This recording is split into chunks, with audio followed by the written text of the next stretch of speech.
Bonjour et bienvenue à la mini-méditation du mercredi de l'Institut biblique de Bruxelles.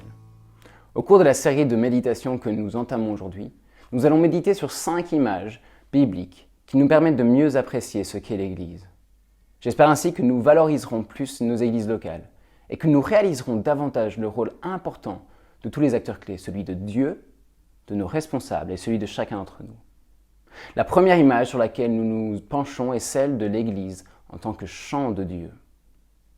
Dans sa première épître aux Corinthiens, Paul s'adresse à des chrétiens qui ont tendance à s'attacher à des responsables de l'Église, à certains ouvriers plutôt qu'à d'autres, et ceci surtout sur base de critères tout humains, comme par exemple la qualité de la rhétorique, le charisme, l'éloquence ou la démonstration de puissance. Paul leur dit que ce genre de comportement est enfantin et même charnel. Malheureusement, il me semble qu'on se comporte de la même manière plus souvent qu'on aimerait le penser. On se dirait plus attaché à l'un ou à l'autre de nos anciens, de nos responsables de groupes de jeunes, ou à l'une ou l'autre des grandes figures du monde chrétien comme M. Blocher ou M. Sellerier.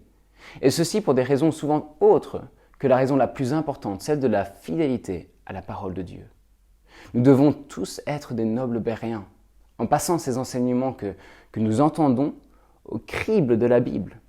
Mais si le critère de fidélité est respecté, alors mettons-nous à l'écoute de Paul en 1 Corinthiens 3, versets 5 à 9. Qui donc est Apollos? Et qui est Paul?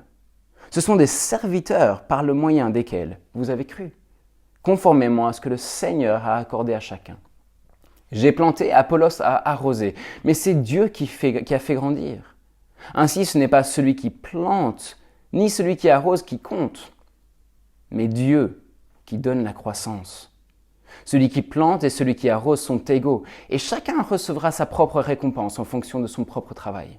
En effet, nous sommes ouvriers avec Dieu, vous êtes le champ de Dieu.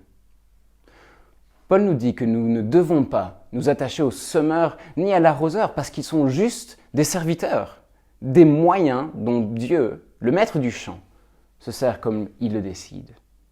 D'ailleurs, la croissance de l'Église, qui est le champ de Dieu, ne dépend pas ultimement du semeur ni de l'arroseur. En effet, combien de graines ne donnent rien tandis qu'elles sont bien plantées et même arrosées?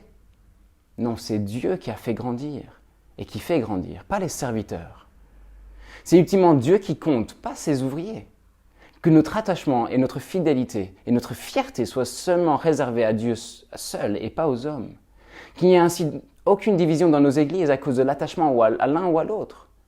Et prions pour nos leaders chrétiens, qu'ils promeuvent l'attachement à Dieu et non à eux-mêmes, et qu'ils œuvrent humblement et avec persévérance en dépendant de la croissance que Dieu accorde au travers de leur service.